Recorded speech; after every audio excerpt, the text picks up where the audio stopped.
So now we're on to what I like to call rendering flows. And this is the rendering flow of components in our application.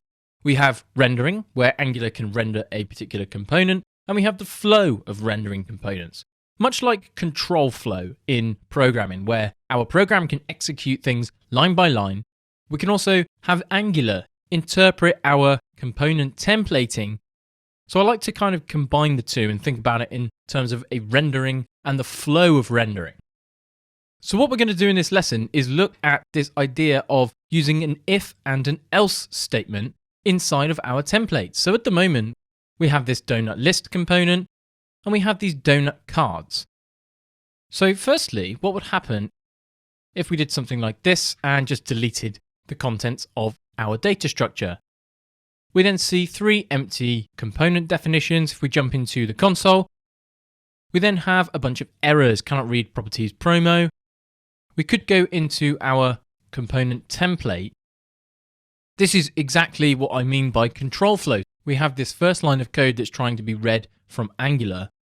If we were to remove this, we would see donut.icon being thrown in the error.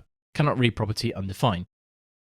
So what it basically means is this donut object that we're passing down no longer exists, and that's something that we should expect because our data structures are completely empty. Wouldn't it be nice if we could say, if we have some data, then we want to render the components, otherwise we're just going to ignore the data? Yes is the answer. It would be very nice indeed. So let's Command Z and bring back our data. We can then create a div inside of our component. Now, we're not going to close it off there. We are, in fact, going to wrap it around our 3 donut card components. So if we have now undone our changes, we save things out, things look exactly the same. However, we only want to tell Angular to render these components if we do, in fact, have data. Now, I don't know about you. My thought process of this, and this is just some plain JS thinking, is if we have some data, then I want to go and render my components. Taking this exact thinking, we can apply this to the template. The way that we can do this is by adding an ng if, so an Angular if statement to our template.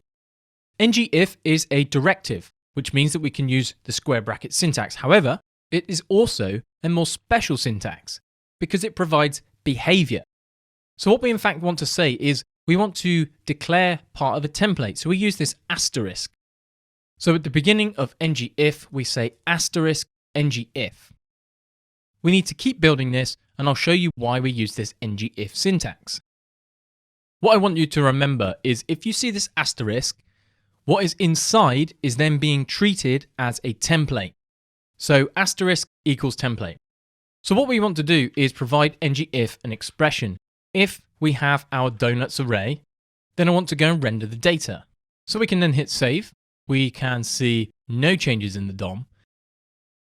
We can go and remove our data structure. Now, if we hit save, we will still see our data. So you can see that Angular is checking our empty array in the way that JavaScript does. So if we do exclamation, exclamation, and then empty array, this then comes back as true in the dev tools. So this is JavaScript's standard behavior, which means that Angular is then implementing the exact same. So at this point, if we say, I want to check the length of the array, you can see that an empty array comes back false. So that's exactly what we're going to do inside of our ng if. So we can say donuts.length. When we hit save, our 3 bars disappear and we do not get any errors. If we then go and inspect element, we can dive into our template. We have the donut list. We've got that containing div. So you can see here that this div here is that div there, which means that this div is the template. So whenever our data is in fact available, we're then going to get this particular div and its contents rendered out. So if we undo those changes quickly, just to bring back our data structure, we can then add our length property back, save things out, and now we're checking the length still. We have our items, so our child components then get rendered. If we then jump into our template again, you can see that we have that initial div. Then we have the second div, the child div, which is this div here. We don't get the ng if actually printed out. but you can then see that we have the donut cards being rendered out inside. So this is great. However, we're now introducing the concept of an empty container div. So in the next lesson, we're going to look at something called ng-container and discuss how we can remove this from being added to the DOM every single time. We're then going to talk a bit more about this asterisk syntax, and I'm going to show you some web component inspired thinking that Angular is then abiding by.